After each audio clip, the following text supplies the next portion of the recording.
हाय, मेरा नाम बिनती शेठ है और हम जो बुक कर रहे हैं उसका नाम है 30 Days to Better English Learn to Speak and Write More Effectively by Norman Louis.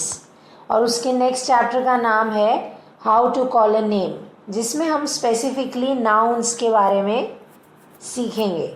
तो नाउन्स क्या होते हैं? तो एवरीथिंग यू सी और फील इज़ अ नाउन। तो बेसिकली आप आजू बाजू कुछ भी देख लो, मैं और आप, हम भी एक टाइप का नाउन है, right? So person as in इंसान, प्लेसेस एज इन जगह, थिंग्स एज इन चीज़ें, abstract qualities as in feelings, ideas as in सोच, इमोशंस एज इन आप जो चीज़ फील करते हो, right?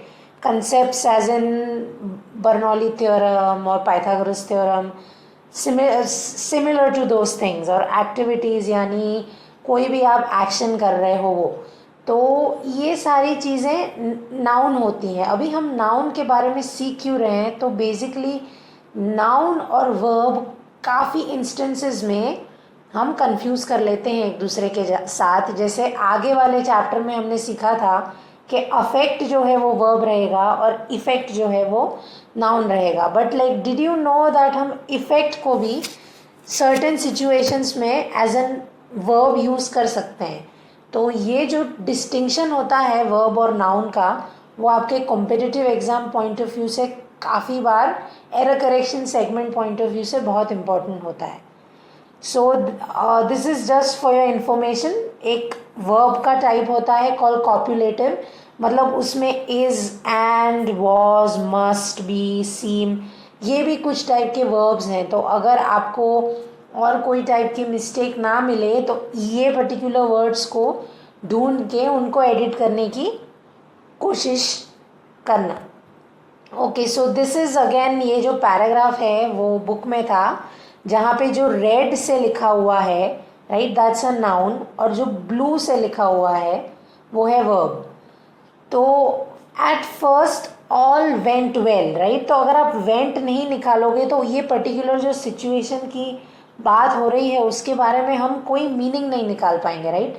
At first all well, but what was well? All went well मतलब सब सही गया। Mister Penhallow, that is the name of a person, right? तो वो नाउन हो जाएगा।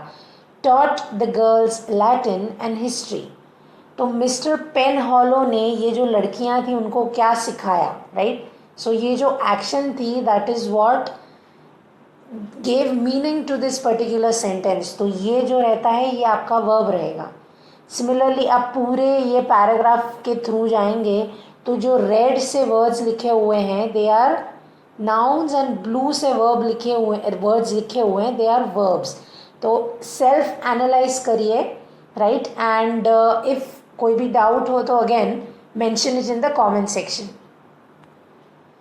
सो अगर हम इफ़ेक्ट, स्पेसिफिकली इफ़ेक्ट की बात करें, राइट, तो इफ़ेक्ट को हम काफ़ी बार वर्ब के फॉर्म में भी यूज़ कर सकते हैं। बट ये वाला जो पैराग्राफ है उसमें हम इफ़ेक्ट को एज अ नाउन यूज़ करेंगे, right? So the effect of the war was wide spread, यानी जो लड़ाई हुई थी उसकी जो असर है वो काफ़ी जगहों पे फैली हुई थी, राइट? तो यहाँ पे जो एक्शन है वो वॉर और वाइड स्प्रेड होने की एक्शन है, राइट? इफेक्ट जो है वो कॉन्सिक्वेंस है उसका। और यहाँ ये वाले सेंटेंस में अगर आप देखोगे तो everyone was affected by the war, right? तो वॉर की वजह से लोगों को कुछ हुआ, तो इफेक्ट है अफेक्ट, वो आपका एक्शन एज एन वर्ब हो जाएगा, right? Similarly, what effect does education have on the mind? तो effect here is a noun because education का जो भी असर हो रहा है हमको उसको डिनोट करना है, राइट? और यहाँ पे है how does education affect the mind? तो एजुकेशन है वो माइंड को क्या करता है, राइट? तो ये जो क्या, मोस्ट ऑफ द टाइम्स क्या का जो आंसर है वो आपको वर्ब देगा, right? So as a noun, effect generally means result or influence, यानी किसी भी चीज़ का फाइनल रिजल्ट या किसी के प्रभाव में आके कुछ हुआ या कुछ चीज़ होने की वजह से कुछ हुआ। और as a verb affect generally means influence और टू चेंज। तो कुछ चीज़ हुई, उसकी वजह से जो हुआ वो इफेक्ट होता है, राइट।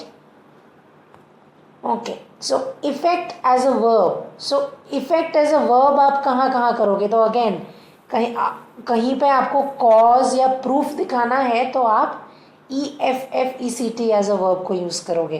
तो भाई we must affect better relations with Russia if we wish to avoid another war। मतलब रशिया के साथ बेटर रिलेशंस हमको बनाने पड़ेंगे अगर हमको दूसरी वॉर को प्रिवेंट करना है, राइट। सी अगेन ये वर्ड्स का इम्पैक्ट कहाँ होगा?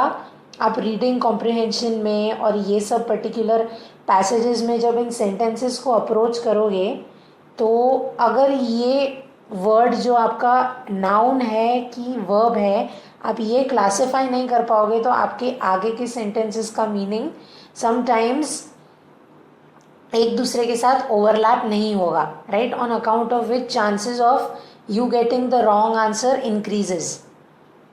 then doctors have not yet learned to affect a cure for cancer, right। तो डॉक्टर्स के पास अभी भी कोई कैंसर का इलाज नहीं है।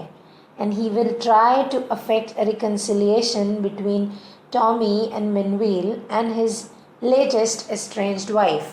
तो भाई वो टॉमी और मनवील के बीच में जो भी अनबन हुई है उसको पैचअप करवाने की कोशिश करेगा, right. And estranged wife is again ex wife. So ये जो है ये टेस्ट है आपका to check whether you got effect versus affect.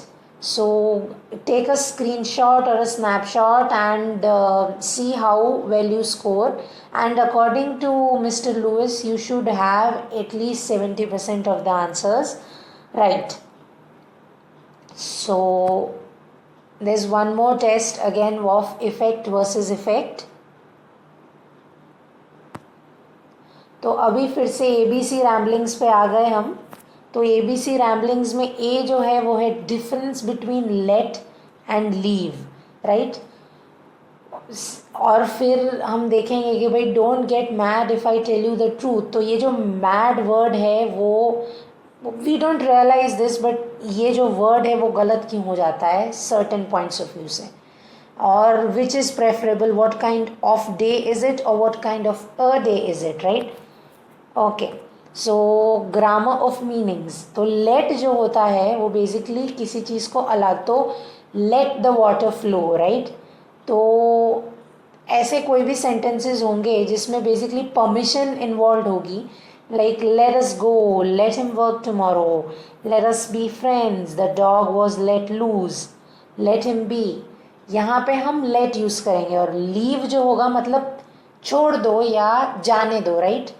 So we will leave the house by 2 o'clock. We will leave for the coast tomorrow. Has he left town? और again left जो है वो past form of leave हो जाएगा। Then leave a tip for the waiter. Mr. Donaghy wants to leave his principles as a legacy। फिर 5 minus 3 leaves 2, right। तो ये जो चीज़ें होंगी उसमें काफ़ी बार, बिकॉज इंग्लिश हमारा फर्स्ट लैंग्वेज नहीं है, हम काफ़ी बार इन वर्ड्स को कंफ्यूज कर लेते हैं, राइट। जैसे इसके बाद जो एक एग्जाम्पल टेस्ट जो है उसमें आप देखोगे तो इस सेंटेंस नंबर 4 और 5 स्पेसिफिकली उसमें आप नोटिस करोगे तो आपको लगेगा कि भाई दोनों सही है, but that is not the case, right, in one of the sentences. तो टू रिमेंबर और टू रिहैश अगेन, किसी भी चीज़ की परमिशन या अलाव करने की या ऐसी कोई बात आए तो हम लेट यूज़ करेंगे, और किसी जगह से जाना या बेसिकली रिक्वेस्ट वाला टोन होगा तो हम लीव यूज़ करेंगे। So this is that test. Once again take the snap और a screenshot and you should actually get all of these right. Okay, now will go to grammar of allowable errors. तो पहले जो mad word है, right, mad technically means insane, right, मतलब पागल, right. or someone who's having a psychotic break, as in almost almost society point of view से पागल, right. But काफ़ी बार हम मैड को गुस्सा दिखाने के लिए भी यूज़ करते हैं. वाई? बिकॉज काफ़ी अगेन फिक्शनल और सिचुएशनल कॉमेडी रेफरेंसेस में I am so mad at you और समथिंग लाइक दिस काफ़ी जगहों पे बोला जाता है, राइट. तो हमने एक्सेप्ट कर लिया है कि जो मैड है वो काफ़ी जगहों पे एंग्री के फॉर्म में यूज़ हो जाता है. बट ग्रामेटिकली स्पीकिंग अगर हम बात करें तो mad does not mean angry, right. Mad only means insane. तो ये जो एग्जाम्पल्स है, don't get mad if I tell you the truth, Jane is mad about man. So basically ये सभी सेंटेंसेस में मैड का जो मतलब है वो एंग्री निकलता है, राइट. और actually grammatically it's incorrect, but जितना ज़्यादा यूज़ होता है ये उसके हिसाब से अभी मैड का मीनिंग काफ़ी जगहों पे एंग्री के फॉर्म में एक्सेप्ट हो गया है. And then there are this theories which says कि भाई कम्युनिकेशन का काम होता है आइडियाज़ एक्सचेंज करना, राइट. एज फार एज सामने वाले इंसान को समझ में आ गया, you good to go. So इसीलिए ग्रामर ऑफ अलाउेबल एरर्स की बात करें तो ये मिस्टेक काफ़ी वाइडली एक्सपेक्टेड है, राइट. और idiomatic English is basically fancy, जो because of wide spread usage जो इंग्लिश हो जाता है वो. तो एरर करेक्शन में अगर आपको कुछ ना मिले तो ऐसी मिस्टेक्स आप पॉइंट आउट कर सकते हो. And finally grammar of correct usage. तो ये वाला जो सेंटेंस है, what kind of a day is it and what kind of day it is, तो उसमें अ की कोई ज़रूरत ही नहीं है, right. A is redundant, as in उसकी कोई ज़रूरत नहीं है. तो अगर आप what kind, what sort, what type ऐसे सेंटेंसेस की बात करते हो तो उसमें अ आपको भले कितना भी मन क्यों ना हो जाए, grammatically it is not required. तो मेक श्योर दैट आप ये वाली टाइप की मिस्टेक्स ना करो. So that's it for this chapter. Thank you for listening in. If you have any questions, queries or comments, you can find me on all of an academy platforms at Binati157. And as always, don't forget to rate, review, recommend, share and subscribe. Have a nice day.